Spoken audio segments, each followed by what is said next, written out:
Hello friends, NIMCET 2018 का notification आ गया है। एग्ज़ाम डेट आ गई है। वैसे तो हमको पता होता है कि एग्ज़ाम डेट मई के आखिरी में होती है, फॉर्म कब से फिल होते हैं, बट जब तक ऑफिशियल इन्फॉर्मेशन नहीं आती हम लोग वेट करते हैं। आप सभी कैंडिडेट जो कि एमसीए एग्ज़ाम की तैयारी कर रहे हैं, उसमें सबसे इंपॉर्टेंट एग्ज़ाम है निमसेट, क्योंकि निमसेट के थ्रू आपको एनआईटीज़ मिलती हैं।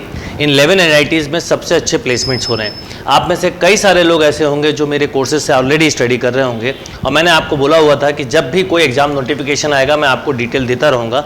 अब निमसेट से रिलेटेड बहुत इंपॉर्टेंट इन्फॉर्मेशन है जो मैं आपके साथ डिस्कस करूँगा। जो एग्ज़ाम नोटिफिकेशन है वो इन्फॉर्मेशन बुलेटिन जो है उसका भी मैंने एक प्रिंट आउट निकाला है, तो आपको मैं जो जो डिटेल देने वाला हूँ वो आप बहुत ध्यान से सुनिएगा और उसके बाद ही फॉर्म फिल करिएगा, क्योंकि एक बार अगर आपके फॉर्म में मिस्टेक हो गई तो आपके साथ हो सकता है आपका फॉर्म रिजेक्ट हो जाए। देखिए, मुझे करीब 17-18 ईयर हो गए हैं एमसीए की क्लास लेते हुए, और जब से एमसीए निमसेट का एग्ज़ाम स्टार्ट हुआ है उसके बाद से मैं हमेशा देखता हूं कि जब फॉर्म फिल हो जाते हैं और लास्ट डेट निकल जाती है तो कई सारे स्टूडेंट्स के फ़ोन आते हैं कि सर फॉर्म में ये एंट्री गलत रह गई या ये गलत हो गया, और कई बार कुछ बच्चों के फॉर्म रिजेक्ट भी हो जाते हैं। तो ऐसे में हमारे लिए एक इंपॉर्टेंट चीज़ है कि जब हम फॉर्म भरें तो बहुत केयरफुली भरें। और इनफैक्ट निमसेट के बुलेटिन में भी आप देखेंगे तो उन्होंने बहुत स्ट्रिक्टली मेंशन किया हुआ है कि आप फाइनल सबमिट के पहले जो आपने फॉर्म भरा है उसका रिव्यू करें, एक एक इन्फॉर्मेशन देखें, जो सपोर्टिंग डॉक्यूमेंट आप अपलोड कर रहे हैं वो प्रॉपर हैं या नहीं है, क्योंकि एक बार आपने फाइनल सबमिट कर दिया तो उसके बाद चेंज नहीं हो सकता। तो लास्ट 15-16 ईयर के एक्सपीरियंस से जो जो बातें मैं आपके साथ शेयर करूंगा बहुत इंपॉर्टेंट बातें हैं। क्या करना है और क्या नहीं करना है जानना आपके लिए बहुत जरूरी है। तो ये कंप्लीट जो सेशन है ये इंपॉर्टेंट सेशन है। इस सेशन को बिल्कुल स्टार्टिंग से एंड तक सुनिए, और उसके बाद भी जब आप फॉर्म फिल करें तो मैं आपको एक सजेशन दूंगा कि आप पूरी इंफॉर्मेशन बुलेटिन को एक बार दो बार कम से कम प्रॉपर रीड करें, फॉर्म प्रॉपर भरें, और क्या क्या चीज़ें हैं जो मिस्टेक नहीं करनी। नंबर 1 कि हम समझें कि एग्ज़ाम कब से कब है। तो पहले तो हम समझें एग्ज़ाम की डेट है 27 मई 2018 संडे, यानी मई के लास्ट संडे को आपका एग्ज़ाम है। फॉर्म फिल हो रहे हैं 1 मार्च से स्टार्ट होंगे और 31 मार्च तक आप फॉर्म भर सकते हैं। इतना समय होने के बाद भी कई लोग ऐसे होते हैं जो कि फॉर्म 31 मार्च तक भी नहीं भर पाते। क्यों ऐसा होता है वो भी बताऊंगा। अब जब और ये पूरा प्रोसेस जो है, एग्जाम आपका ऑफलाइन होगा पर फॉर्म आपको ऑनलाइन सबमिट करना है।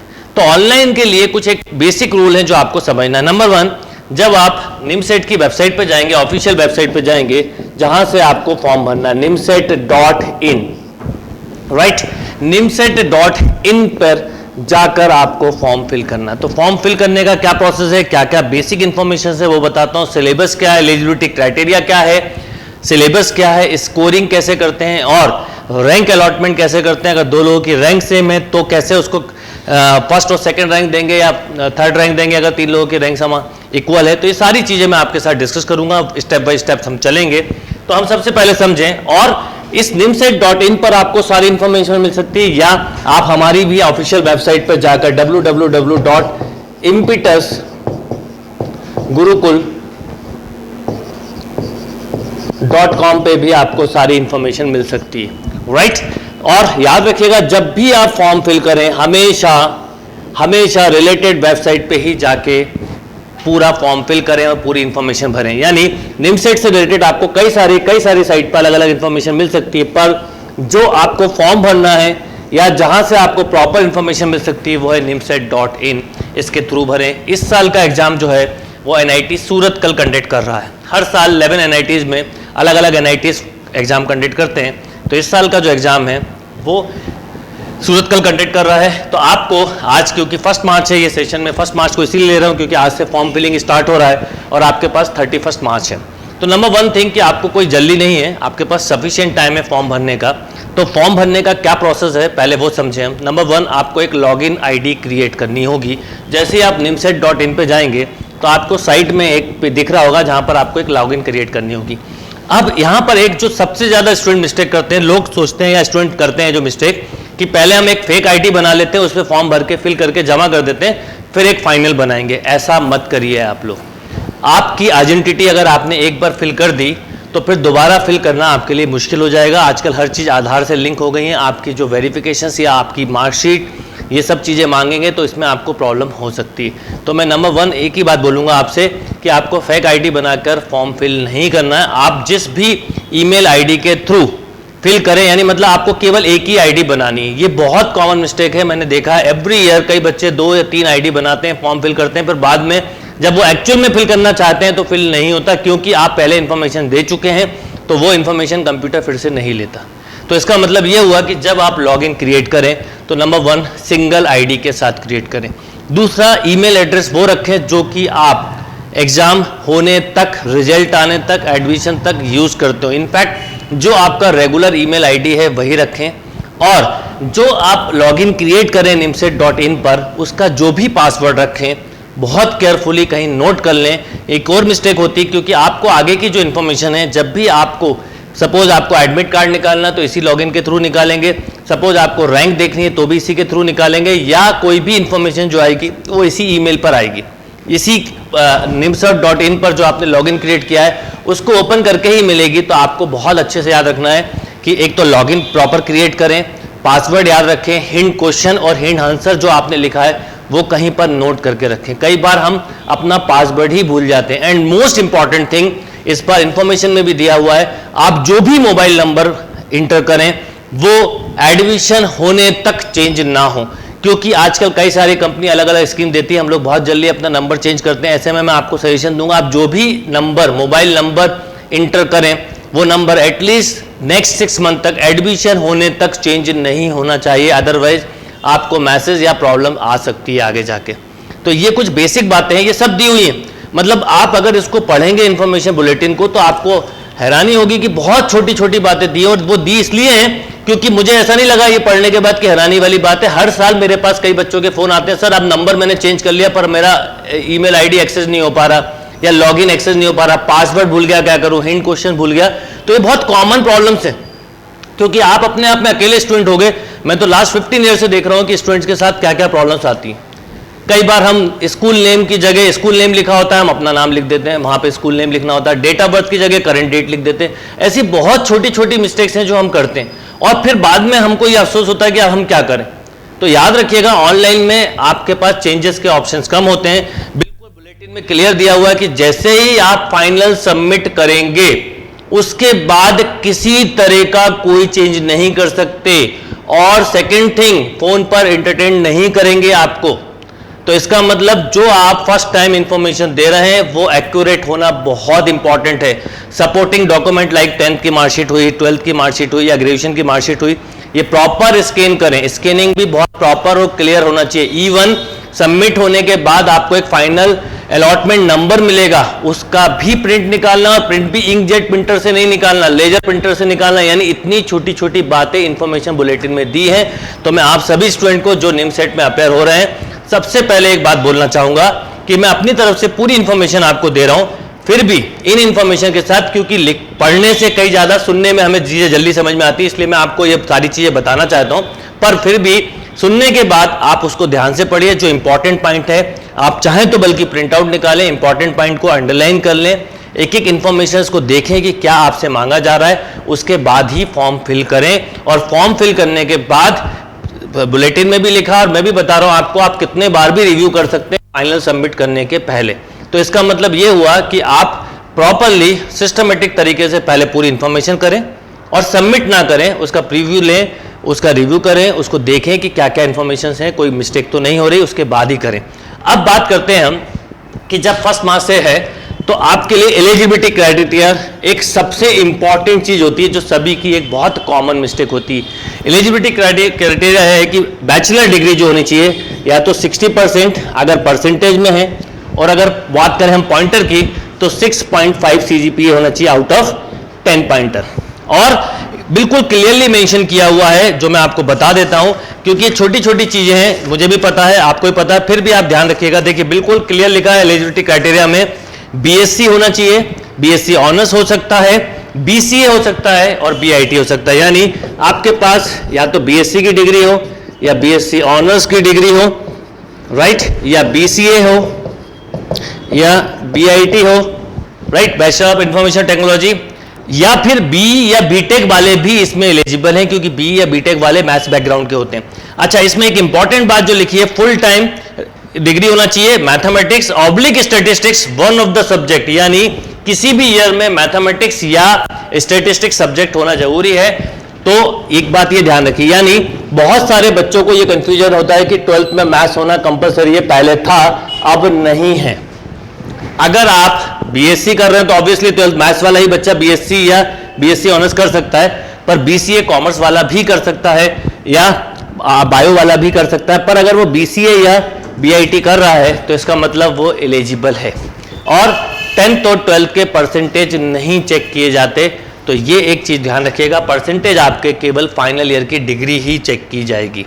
तो इसका मतलब इनमें से कोई भी एक डिग्री अगर आपके पास है तो आप निमसेट के लिए एलिजिबल हैं। एक और बात बीकॉम वाले बच्चों के साथ मैं बोलना चाहूंगा, पिछले भी कई सेशन में मैंने बोला है कि बीकॉम वाला स्टूडेंट एलिजिबल नहीं होता निमसेट के लिए, राइट। अच्छा, अब बात आती है कि या तो आप इसके फाइनल ईयर में अपेयरिंग स्टूडेंट हो या फिर आप फाइनल कर चुके हो। याद रखिएगा, अगर आप लोग में से कोई ये सेशन सुन रहा है और वो सेकंड ईयर या फर्स्ट ईयर में वो एलिजिबल नहीं है, वो इस साल फॉर्म ना भरे, डमी फॉर्म बिल्कुल नहीं भरना है। ये मिस्टेक कभी भी ना करें। कई स्टूडेंट ऐसा भी करते हैं, डमी फॉर्म भर देते हैं, पर जब आप फॉर्म भरेंगे और आपको सपोर्टिंग डॉक्यूमेंट में फाइनल ईयर की अपेयरिंग सर्टिफिकेट लगानी पड़ेगी, और वो अगर आपने फेक लगाई तो आपको नेक्स्ट ईयर जब आप एक्चुअल में एलिजिबल होंगे तो हो सकता है आप एग्जाम ना दे पाए। तो आप सभी लोग जो कि फर्स्ट ईयर या सेकंड ईयर में, वो लोग डमी फॉर्म ना भरें और ना ही फॉल्स इंफॉर्मेशन दें। अगर आप फाइनल ईयर अपेयरिंग हैं या फाइनल ईयर पास आउट हो चुके हैं तो ही आप एलिजिबल हैं और आप फॉर्म भरें, राइट। तो एलिजिबिलिटी की बात के बात करें हम बात, तो सबसे ज्यादा एलिजिबिलिटी में ही कंफ्यूजन होता है। तो आप ध्यान रखिएगा कि 12th मैथ्स होना जरूरी नहीं है, पर इनमें से कोई एक डिग्री आपकी होना चाहिए, या कंप्लीट या फाइनल ईयर अपेयरिंग। अब बात आती है कि सिलेबस क्या है, राइट। तो टेस्ट पैटर्न की अगर हम बात करें तो टेस्ट पैटर्न में हम देखें तो 50 क्वेश्चन मैथ्स के हैं, एक बात मैं कई बार बता चुका हूं, 40 क्वेश्चन लॉजिकल रीजनिंग के हैं एलआर के, 20 क्वेश्चंस इंग्लिश के हैं और 10 क्वेश्चंस कंप्यूटर फंडामेंटल के हैं। इसका मतलब सबसे इंपॉर्टेंट पूरे उसमें मैथ्स है। देखिए, लॉजिकल रीजनिंग भी कहीं ना कहीं रिलेटेड टू मैथ्स होता है, यानी आप अगर टोटल 120 क्वेश्चन में देखें तो 90 क्वेश्चन केवल मैथ्स और रीजनिंग के होते हैं। इसका मतलब अगर आप में से किसी का 12th में मैथ्स नहीं है तो आपको मैथ्स पे वर्क तो करना पड़ेगा। मैथ्स एंट्रेंस एग्जाम में इसलिए आता है, मैथ्स से लॉजिकल रीजनिंग, क्योंकि आप कंप्यूटर ब्रांच में जा रहे हैं तो आपको एक लॉजिकल ब्रेन की जरूरत होती है, इसलिए एंट्रेंस एग्जाम में इस पोर्शन को पूछा जाता है। अब अगर हम बात करें अबाउट ऑफ मार्क्स की, तो यहां पर जाके सबसे बड़ा कंफ्यूजन होता है, और हाईएस्ट फोन या मैसेज जो मेरे पास आते हैं वो इसी बात के आते हैं, और मैं इस चीज पे बहुत फोकस करवाना चाहता हूं आपको। आप ध्यान रखिएगा कि अवार्ड ऑफ मार्क्स और रैंक ऑफ मार्क्स में क्या डिफरेंस है, पहले ये समझ लीजिए और उस ढंग से ही आप पढ़िए। ये चीजें मैं बता चुका हूं, एक बार फिर इसलिए बताना चाहता हूं क्योंकि जब बच्चे अवार्ड ऑफ मार्क्स पढ़ते हैं तो देखिए क्या लिखा हुआ इंफॉर्मेशन बुलेटिन में, और आप समझेंगे कि आप कहां आगे जाके मिस्टेक करने वाले हैं। Each correctly answers question will carry 4 marks, यानी हर राइट क्वेश्चन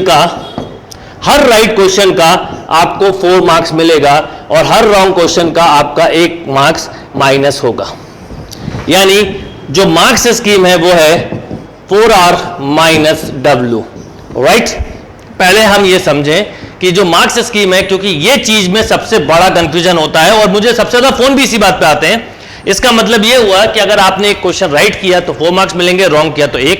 अच्छा, अब क्या होता है इसमें, इसलिए एक चीज और मेंशन की है कि अगर आपने 2 बबल डार्क किए तो भी वो रॉन्ग में कंसीडर किया जाएगा और नेगेटिव मार्किंग होगी। कई बार क्योंकि पेन से मार्किंग होती है तो पेंसिल से मार्किंग क्यों बंद करी वो भी समझना आप लोगों के लिए बहुत जरूरी है। छोटी छोटी बातें इसलिए बता रहा हूं क्योंकि मेरा एक्सपीरियंस ये कहता है कि ये इस तरह की मिस्टेक एग्जाम में होती है। नंबर 1, हम समझें कि पेंसिल से मार्किंग क्यों बंद कर दी गई है। पहले पेंसिल से होती थी, अब क्यों नहीं होती।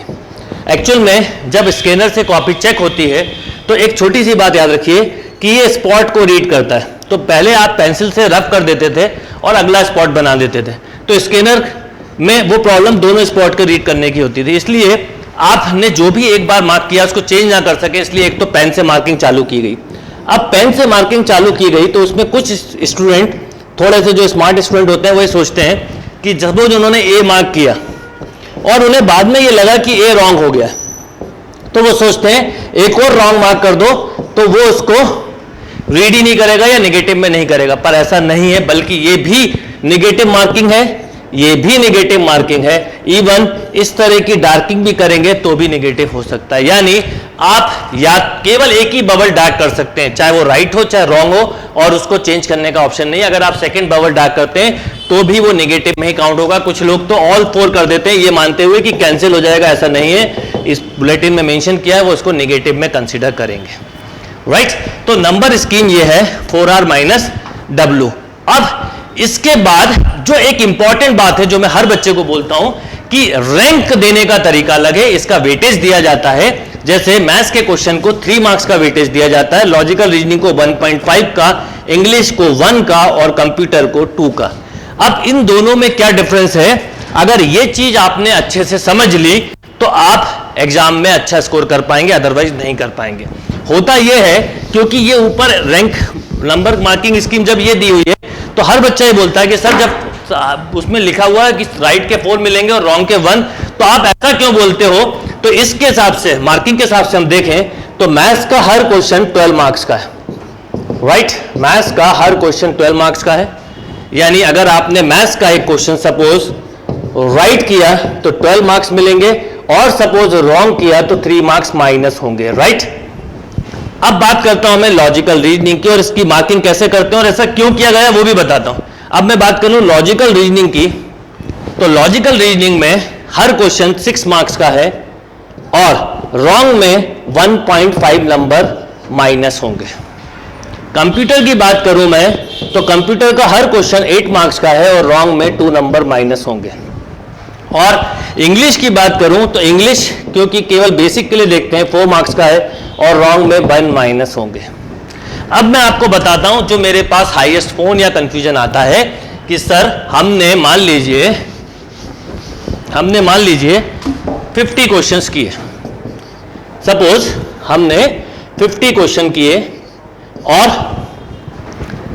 50 क्वेश्चन राइट किए, ऐसा मान लेते हैं एग्जांपल, और 10 क्वेश्चन रॉन्ग किए, तो मुझे मार्क्स कितने मिलेंगे 50 इंटू 4 माइनस ऑफ 10, यानी 200 माइनस 10 190, राइट।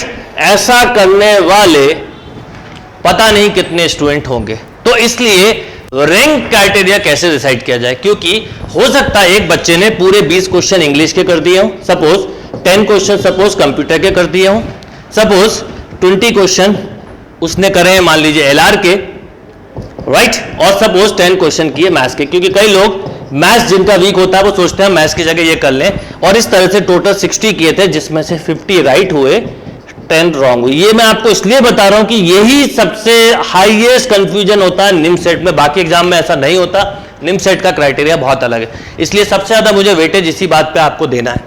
तो यहां पर समझिए कि 50 राइट हुए 10 रॉन्ग हुए। अब हो सकता है कि एक बच्चे ने 40 मैथ्स के किए, 10 एलआर के किए, 5 कंप्यूटर के किए, 5 इंग्लिश के, इसने भी 60 किए और सपोज इसके भी 10 रॉन्ग है और 50 राइट है। हो सकता है एक और स्टूडेंट है जिसने 30 मैथ्स के किए, 20 एलआर के किए, 5 कंप्यूटर के किए, 5 इंग्लिश के किए, इसने भी 60 किए। एक एग्जांपल दे रहा हूं, 50 राइट है और 10 रॉन्ग है। और ऐसे होने वाले मैं बोलूंगा बहुत सारे स्टूडेंट होते हैं, ये एक बहुत कॉमन बात है। अब हर एक बच्चा ये सोचता है जो एग्जाम देता है। इवन मैं आपको एक और बात बता दूं कि अवॉर्ड मार्किंग या नंबर मार्किंग को पेपर में भी, पेपर के फ्रंट पेज में भी ये लिखा होगा कि number marking 4R minus W से दी जाएगी। अब यही एक चीज है, जबकि इंफॉर्मेशन बुलेटिन में नीचे दिया हुआ है अलग से कि रैंक अलॉटमेंट कैसे होगा। Award of marks is different thing. Award of marks के बाद दिया सिलेबस। एक्चुअल में ये प्रॉब्लम है, अवॉर्ड ऑफ मार्क्स के बाद अगर रैंक दे देते तो हमें एकदम क्लिक कर जाता, पर ऐसा नहीं है। अवॉर्ड ऑफ मार्क्स के बाद बुलेटिन में दिया है सिलेबस, सिलेबस दिया हुआ है, और सिलेबस के बाद फिर दिया है अलॉटमेंट ऑफ रैंक, और इस पर हमारा ध्यान नहीं जाता। ये एक ऐसी चीज है जो मोस्ट इंपॉर्टेंट चीज है जिस पर लोग ध्यान नहीं देते और बाद में पता चलता है, और यही से आपका प्रॉब्लम क्रिएट होता है। क्यों क्रिएट होता है? देखो इन्होंने क्लियर लिखा है कि रैंक के लिए मैथ्स को 3 से मल्टीप्लाई किया जाएगा, रीजनिंग को 1.5 से, कंप्यूटर को 2 से और इंग्लिश को 1 से। अब मैं आपको बताता हूं कि इन जो 3 एग्जांपल्स लिखे हैं, इन 3 एग्जांपल्स के एक्चुअल में मार्क्स कितने होना चाहिए थे। अभी की डेट में मेरे पास मार्क्स हैं 190, फर्स्ट के भी, सेकंड के भी और थर्ड के भी, पर एक्चुअल में इनके क्या मार्क्स होंगे अब हम वो समझते हैं। अगर सपोज फर्स्ट पर्सन की बात की जाए, फर्स्ट स्टूडेंट की जिसने इंग्लिश में पूरे 20 किए हैं, एक एग्जांपल है ये, कंप्यूटर में 10 किए हैं, लॉजिकल रीजनिंग में 20 किए हैं और 10 मैथ्स में किए हैं, तो इसके मार्क्स क्या होंगे बताता हूं। नंबर 1, इसको इंग्लिश में मिले होंगे, मिलना चाहिए, अभी मान लेते हैं कि सभी राइट हैं थोड़ी देर के लिए, 80, कंप्यूटर में भी 80, लॉजिकल रीजनिंग में 120, इसमें 1.5 का है, और मैथ्स में इसको 120 मार्क्स मिले होंगे if all are right. Right, अगर सभी राइट हैं तो। अब सपोज इसमें से मैथ्स में मान लीजिए 2 रॉन्ग होते, अभी थोड़ी देर के लिए मान लेते हैं कि मैथ्स में 2 रॉन्ग हुए तो 8 राइट, तो अभी यही ले लेते हैं, चलिए थोड़ी देर के लिए। अब अगर हम सेकंड स्टूडेंट की बात करें तो सेकंड स्टूडेंट ने मैथ्स में किए 40, तो 40 इंटू अगर आप 12 करेंगे तो 480, राइट। आप इसमें 3 का मल्टीप्लाई करते चलिएगा तो आपको मिलते जाएंगे नंबर। तो ये 12 मार्क्स का क्वेश्चन है। फिर उसके बाद मैंने लिखा है 10 क्वेश्चंस, सेकंड स्टूडेंट की बात कर रहा हूं, 10 क्वेश्चंस हैं एलआर के, यानी इसमें 60 मार्क्स मिले होंगे। 5 क्वेश्चन कंप्यूटर के हैं, इसमें मिले होंगे 8 का एक क्वेश्चन है यानी 40 मार्क्स, और इंग्लिश में भी 5 क्वेश्चंस हैं, इंग्लिश में मिले होंगे 20 मार्क्स, राइट। अब थर्ड स्टूडेंट की बात करूं जिसने 30 मैथ्स में किए, तो 30 मैथ्स इंटू 12 कर दीजिए तो 360, एलआर में 20 किए हैं, 12 इंटू 6 कर दीजिए 120, राइट। 5 कंप्यूटर में किए हैं, 5 कंप्यूटर में किए 8 का एक है तो 40, और 5 इंग्लिश में किए हैं, 5 4 जा 20। अब आपके सामने कहानी क्लियर हो रही होगी कि जिसने मैथ्स में हाईएस्ट अटेम्प्ट किए हैं उसका स्कोर बहुत ज्यादा होने वाला है। इनफैक्ट अगर मैथ्स में रॉन्ग होगा तो 3 नंबर से माइनस होगा, एलआर में माइनस होगा तो -1.5 होगा, कंप्यूटर में -2 होगा और इंग्लिश में -1 होगा, यानी रैंक ऐसे मिलेगी। नंबर ये होंगे पर रैंक अलॉटमेंट इस ढंग से होगा। तो आप इन नंबर्स की जगह अगर आप इनको रैंक अलॉटमेंट को ही समझें तो ज्यादा अच्छा है। इसका मतलब पूरा सिलेक्शन का जो बेस है वो मैथ्स है। अब सपोज किसी 2 बच्चे के 3 बच्चे के नंबर सेम है, नंबर मतलब ये वाले नंबर सेम है सभी के, मान लीजिए 190, तो क्या होने वाला है, जिसका मैथ्स में हाईएस्ट स्कोर है, याद रखिएगा इन्होंने क्राइटेरिया दिया maths, logical reasoning, then computer, then बस इंग्लिश तो 4th हो गया। तो अगर मान लीजिए 50 बच्चे ऐसे होंगे जिनके नंबर सेम है, तो सबसे पहले ये देखा जाएगा कि मैथ्स में किसका स्कोर हाई, जिसका स्कोर मैथ्स में हाई है उसकी रैंकिंग ऊपर होगी। सपोज अब 2 लोग हैं, मैं और एक और कोई स्टूडेंट है जिसके मैथ्स में भी नंबर सेम है, जैसे मेरे मैथ्स में 480 है, दूसरे के भी मैथ्स में 480 है, यहाँ पर 190 थे, तो फिर एलआर को देखा जाएगा, एलआर में किस में हाई है, फिर एलआर वाले को दिया जाएगा, एलआर में भी सेम है तो कंप्यूटर वाले को, और अगर इन तीनों में सेम है तो फिर जिसकी एज ज्यादा होगी उसको प्रेफरेंस दिया जाएगा। ये क्राइटेरिया है। तो इसका मतलब रैंक अवार्ड जब होती है तो रैंक अवार्ड के लिए रूल अलग है। तो अकॉर्डिंग टू रैंक अवार्ड आप ये समझ लीजिए कि आपके पास तो यही क्राइटेरिया है। 12 नंबर है मैथ्स के, 6 नंबर है लॉजिकल रीजनिंग के। इस बात पे मैं इसलिए इतना टाइम ले रहा हूं कि ये बहुत इंपॉर्टेंट बात है। 8 नंबर है कंप्यूटर फंडामेंटल के और 4 मार्क्स हैं इंग्लिश के। यानी ये टोटल पेपर जो है 1000 मार्क्स का होता है। 600 मैथ्स के, 240 लॉजिकल रीजनिंग के, 80 कंप्यूटर के, 80 इंग्लिश के। तो अगर आप में से किसी का मीडियम इंग्लिश नहीं है कोई प्रॉब्लम नहीं है, 920 मार्क्स के लिए आप मेहनत करें, और जिनका मीडियम इंग्लिश है उनको अपने आप ही इंग्लिश के क्वेश्चन बन जाएंगे। अच्छा, कंप्यूटर के क्वेश्चन इस ढंग के आते हैं और आजकल आप सभी लोगों का लगभग कंप्यूटर बैकग्राउंड ही होता है, चाहे बीएससी करें, चाहे बीसीए करें, चाहे बीआईटी करें। इसमें सभी में लगभग जो पोर्शन होता है वो मैंने देखा है कि नॉर्मली कंप्यूटर बैकग्राउंड के होते हैं। तो कंप्यूटर के इजीली आपको 4-5 क्वेश्चन तो देखते ही बन जाते हैं, राइट। तो सबसे बड़ा रोल है मैथ्स का। अच्छा, एक और बात यह है कि मैथ्स में 0 मार्क्स नहीं होना चाहिए। मैथ्स में नेगेटिव मार्क होंगे या ओवरऑल 0 होंगे तो आपको रैंक अलॉटमेंट नहीं की जाएगी। यानी आप एलआर 0 ले आए कोई फर्क नहीं पड़ता, कंप्यूटर फंडामेंटल जीरो ले आए कोई दिक्कत नहीं, इंग्लिश ले आए, पर अगर मैथ्स में जीरो आए तो भी आपके लिए प्रॉब्लम है, यानी मैथ्स एक कंपलसरी हो गया। अच्छा, मैथ्स भी क्या होता है कि 11th एंड 12th का मैथ्स है इसमें। ये सेशन थोड़ा लंबा ले इसलिए रहा हूं क्योंकि आपसे आगे, क्योंकि जब आप किसी एग्जाम को देते हैं, देखिए मेरा एक बिल्कुल क्लियर कंसेप्ट है कि एग्जाम फॉर्म भरने से सिलेक्शन नहीं होता, एग्जाम की प्रॉपर प्रिपरेशन करने से सिलेक्शन होता है। तो बहुत सारे लोग जो ग्रेजुएशन में होते हैं वो निमसेट का फॉर्म भरते हैं पर उसके लिए प्रॉपर स्टडी नहीं करते। प्रॉपर स्टडी कैसे करना है वो भी मैं अभी आने वाला हूं। आप लोगों को प्रॉपर स्टडी करने के देयर आर टू मेथड। हम लोगों के पास दो तरह के कोर्स होते हैं, क्लासरूम कोर्स और एक ऑनलाइन कोर्स। आप ऑनलाइन कोर्सेज से भी अपने घर पर रहते हुए पढ़ाई कर सकते हो और ऑलरेडी बहुत सारे लोग कर रहे हैं। उसमें पूरी चीज़ों को मैंने बिल्कुल बेसिक जीरो लेवल से एडवांस लेवल तक कवर किया गया है। मैथ्स हो चाहे रीजनिंग हो चाहे कंप्यूटर फंडामेंटल, उसकी हेल्प ले सकते हैं, या फिर जो मैं आपको बता रहा हूँ वो आप काम करिए, पर बिना पढ़े सिलेक्शन नहीं होगा। याद रखिएगी, मैथ्स आना अलग चीज़ है। कई बच्चे मुझे भी बोलते हैं कि सर हमने मैथ्स कर लिया, मैथ्स आती है, 12th में अच्छे से आती थी, पर 12th के बाद क्योंकि हम जब ग्रेजुएशन कर रहे होते हैं तो एक तो हम मैथ्स के कॉन्टेक्ट में छूट जाते हैं, दूसरा मैथ्स आने के बाद भी हम एग्जाम में क्वेश्चंस को सॉल्व नहीं कर पाते समय में, क्योंकि टाइम ड्यूरेशन हमारे पास होता है 120 मिनट। इस 120 मिनट में आपको 50 maths, 40 LR, 20 English and 10 computer के क्वेश्चन करना है, यानी टाइम मैनेजमेंट बहुत इंपॉर्टेंट है। और याद रखिएगा, मैथ्स का एक क्वेश्चन लॉजिकल रीजनिंग के 2 क्वेश्चन के इक्वल है और इंग्लिश के 3 क्वेश्चन के इक्वल है, कंप्यूटर के 1.5 के, यानी हमारा वेटेज पहले मैथ्स पे जाना चाहिए। मैथ्स का 1 क्वेश्चन 12 मार्क्स का है, ये 6 मार्क्स का है, ये 4 मार्क्स का है, ये 8 मार्क्स का है। फिर उसके बाद कंप्यूटर कर लेना चाहिए क्योंकि कंप्यूटर बहुत सिंपल होता है, then go for logical reasoning. और अगर आप इंग्लिश मीडियम से पढ़ें थ्रू आउट तो इंग्लिश के क्वेश्चन डेफिनेटली 20 में से 5-10 बन जाएंगे। पर याद रखिएगा, एक इंग्लिश का क्वेश्चन अटेम्प्ट 3 इंग्लिश के क्वेश्चन इक्वल टू 1 मैथ्स का क्वेश्चन। तो मैं हमेशा ये बोलता हूं कि आपने देखे भी होंगे मेरे वीडियो सेशंस कि मैथ्स में मैथ्स आना अलग चीज़ है, कॉम्पिटिटिव क्वेश्चंस को सॉल्व करना अलग चीज़ है। तो किस तरह से कॉम्पिटिटिव क्वेश्चंस को सॉल्व करना चाहिए, यानी प्रॉब्लम सॉल्विंग अप्रोच आपको डेवलप करनी है जिससे कि आप अच्छी रैंक बना पाएं। 600 के अगर ऊपर आप स्कोर करते हैं ओवरऑल तो डेफिनेटली आपको त्रिची, वारंगल या सूरतकल जैसे कोई भी कॉलेज मिल सकते हैं। टोटल 11 NITs हैं जिसमें त्रिची, सूरतकल, वारंगल, कैलीकट, इलाहाबाद, भोपाल, मैनेट, ये टॉप NITs में आते हैं जहाँ पर हाईएस्ट प्लेसमेंट है। और रायपुर हुआ, दुर्गापुर हुआ, जमशेदपुर हुआ, कुरुक्षेत्र हुआ, यहाँ पर भी प्लेसमेंट है पर कुछ परसेंटेज कम है या पैकेजेस कम है, पर ऑल NITs अच्छे हैं। तो ये एक बात समझनी है हमें कि हमारे को प्रिपरेशन बहुत अच्छे से करनी है। यहाँ पर वेटेज भी इसीलिए दे रहा हूँ मैं कि आपको ये समझना है कि सबसे पहले मैथ्स अच्छी करनी है। अच्छा, मैथ्स अच्छी हो जाती है तो लॉजिकल रीजनिंग अपने आप बनने लगती है। तो ये एक चीज़ ध्यान रखिएगा।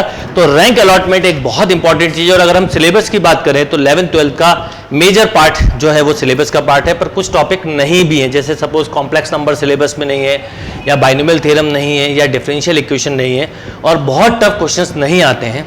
बस आप एक सिस्टमेटिक तरीके से पढ़ाई करें तो आपको डेफिनेटली उसका फायदा मिलेगा, राइट। अगर हम नंबर ऑफ सीट की बात करें तो टोटल 11 NITs में 805 सीट्स होती हैं। 805 सीट्स होती हैं जिसमें जनरल के लिए या ओपन कैटेगरी के लिए 387 है, ये ओपन है, इसमें कोई भी जा सकता है, और OBC के लिए 209 है।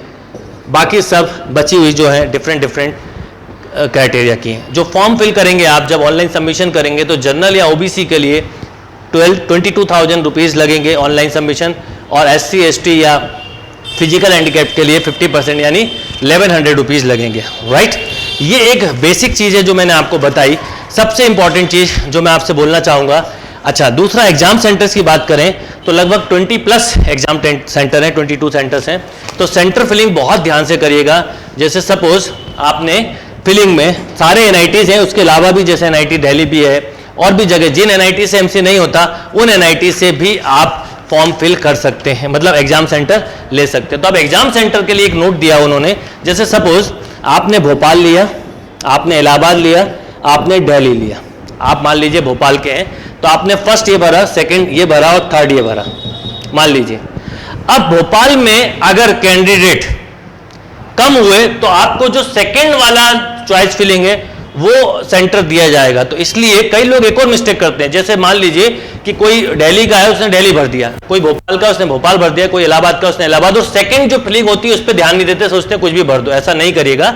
अगर इन केस किसी एक पर्टिकुलर एग्जाम सेंटर पे नंबर ऑफ स्टूडेंट जो उनका क्राइटेरिया, मान लीजिए उन्होंने सोचा है कि 500 स्टूडेंट इस सेंटर पे होना चाहिए और मान लीजिए 400 हुए, तो इन 400 स्टूडेंट को जो सेकंड उन्होंने चॉइस रखी होगी वहां पर शिफ्ट कर दिया जाएगा। सबकी सेकंड चॉइस अलग अलग हो सकती है, पर उनको वहां पर शिफ्ट कर दिया जाएगा। अगर मान लीजिए सेकंड चॉइस सेंटर पे भी कम हो रहे हैं तो थर्ड पे आ जाएगा। इसलिए जब आप एग्जाम सेंटर भरें तो बिल्कुल ऑर्डर में भरें, फर्स्ट, थर्ड, फोर्थ, फिफ्थ, ये सोचते हुए 99% चांस होता है जो आप फर्स्ट भरते हैं। देखिए मैं फिर बोलूंगा, 99% चांस होता है जो आप फर्स्ट भरते हैं वही सेंटर मिलता है।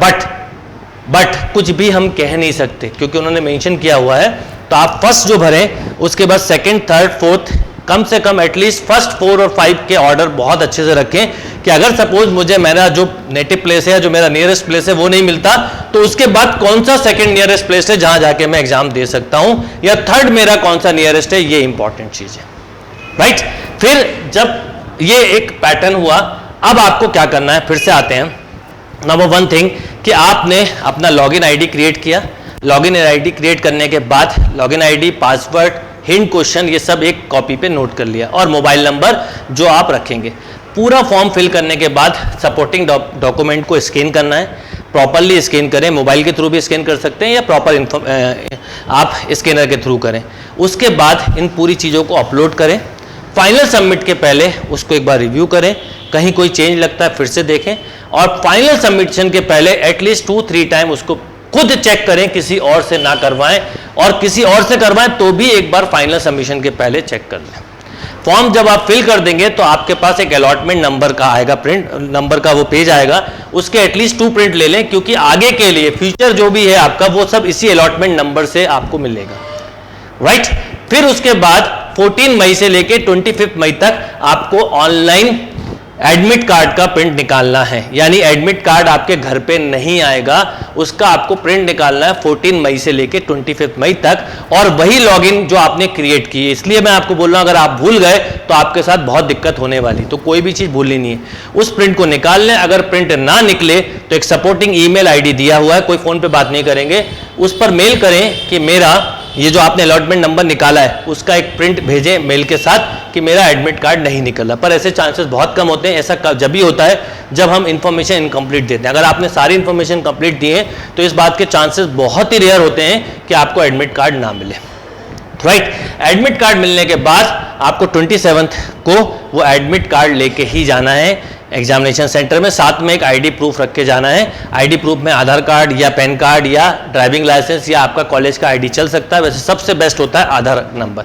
6 जून के आसपास टेंटेटिव डेट होती है, 6 जून के आसपास इसका रिजल्ट भी आ जाता है, यानी विद इन 1 वीक आपको इसका रिजल्ट भी मिल जाएगा, राइट। फिर उसके बाद सेकेंड स्टेप होती है एडमिशन की। First round counselling, second round counselling, third round counselling, fourth round counselling. तो अभी मेरा इस सेशन का एक ही पर्पस था कि आप जब ये एग्जामिनेशन फॉर्म भरें तो प्रॉपर इंफॉर्मेशन भरने के बाद भरें, सारे डॉक्यूमेंट्स लेके बैठें, जो डेट मार्कशीट में दी हुई है, जो नाम मार्कशीट में लिखा हुआ है, चाहे आपका नाम, चाहे फादर नेम, या जो भी डिटेल है, परसेंटेज है, वो सब प्रॉपरली आपको फिल करना है। सपोर्टिंग डॉक्यूमेंट को स्कैन करना है, अपनी रिसेंट पासपोर्ट साइज की फोटोग्राफ को स्कैन करना है, उसमें उन्होंने साइज भी दिया है किस साइज का होगा, और उसके साथ ही फॉर्म फिल करें।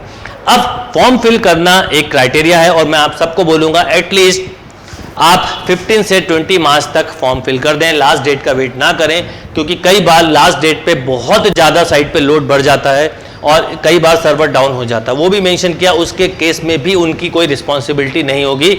अगर सपोज आप 31 मार्च को फिल कर रहे हैं, फॉर्म फाइनल सबमिट कर रहे हैं और किसी कारण से नहीं सबमिट हो रहा, तो आप 1 अप्रैल को ये कंप्लेन नहीं कर सकते। तो आप लास्ट डेट का वेट ना करें, ना ही 1 मार्च को भरना है। आप बिटवीन 10 to 20 मार्च के बीच में फॉर्म फिल करें और बिल्कुल फाइनल सबमिट कर दें। फाइनल सबमिशन के पहले अगर कोई डाउट है, कोई इशू है, तो आप हमें मैसेज बिल्कुल कर दें, मैं आपको इसमें हेल्प करूंगा। पर वैसे सारी इंफॉर्मेशन दी हुई है, क्योंकि एक बार फाइनल सबमिट हो गया, बार बार इसलिए बोल रहा हूं, फिर कोई चेंज नहीं होगा। कई बार ऐसा हुआ है, कई बच्चों के जब फोन आए, इवन उनको उस पर्टिकुलर एनआईटी में जाके अपनी चीजें चेंज करवानी पड़ी है। तो ऐसा ना हो, इसीलिए मैं आपको बार बार बोल रहा हूं कि बहुत केयरफुली फॉर्म फिल करिए। ऑनलाइन फॉर्म फिल करना है, फाइनल सबमिट मत करिए, पहले उसको सेव करके लिए। पूरा आप ड्राफ्ट कर सकते हैं, ड्राफ्ट करने के बाद सेव करिए। हाँ, सपोर्टिंग डॉक्यूमेंट्स हैं उनको करिए अच्छे से स्कैन, ड्राफ्ट करके रखते जाइए और फिर फाइनल सबमिट करें। ये तो एक क्राइटेरिया हो गया जमा करने का, पर फॉर्म जमा करने से सिलेक्शन नहीं होगा। अब आपको बिल्कुल समय आ गया है। अभी भी अगर हम देखें तो आज 1 मार्च है, तो मार्च के 31 डे, अप्रैल के 30 डेज और मई के आपके पास 27 डेज, यानी अभी भी लगभग हम देखें तो 90 के आसपास हमारे पास डेज है, 90 डेज से कम बचे हैं, पर फिर भी अभी भी ऐसा नहीं है कि हमारे पास टाइम बहुत कम 88 डेज है। अभी अगर हम मान लेते हैं थोड़ी देर के लिए कि 70 डेज है, 10-15 दिन मैंने आपको एक्स्ट्रा बोनस दिया। आप में से कई लोगों के फाइनल ईयर के एग्जाम भी होंगे उसी समय, तो 15 दिन का मैंने बोनस दे दिया। तो अगर मैं देखूं 15-18 दिन का, तो 70 डेज आपके पास आज भी हैं। 60-70 डेज अगर आप सिस्टमेटिक और प्रॉपर वे में पढ़ाई करें तो बिल्कुल पॉसिबिलिटी है कि आप इस साल एनआईटीज में अच्छी रैंक बना सकते हैं, बशर्ते कि सोच ये होना चाहिए कि मुझे रैंक लानी है। एग्जाम फॉर्म भरने के से केवल काम नहीं चलेगा। आप में से कई लोग ये भी बोलते हैं मुझसे कि सर इस साल फाइनल ईयर है, फाइनल ईयर के एग्जाम के साथ मैं मैनेज नहीं कर पा रहा हूं, तो इस साल हम ऐसे ही दे देंगे, नेक्स्ट ईयर फिर ड्रॉप लेके करेंगे। मैं आप सभी को जो फाइनल ईयर अपेयरिंग स्टूडेंट हैं उनको एक ही बात बोलना चाहूंगा कि आप ड्रॉप बिल्कुल ले सकते हैं करियर के लिए। 1 साल 2 साल ड्रॉप कोई बुरी बात नहीं होती, बट फिर भी अभी अपना 100% देने की कोशिश करें, क्योंकि हो सकता है आपका 100% से इस साल सिलेक्शन हो जाए, और नहीं हुआ तो खोने के लिए कुछ नहीं है। आपने जो प्रिपरेशन की उससे आपको यह समझ में आ जाएगा कि आप इस साल यहां स्टैंड कर रहे हैं, नेक्स्ट ईयर कितना एक्स्ट्रा प्रिपरेशन करनी है। ये बहुत इंपॉर्टेंट बात है पास आउट स्टूडेंट के लिए जो ग्रेजुएशन कर चुके हैं उनके पास तो टोटल 88 डेज हैं।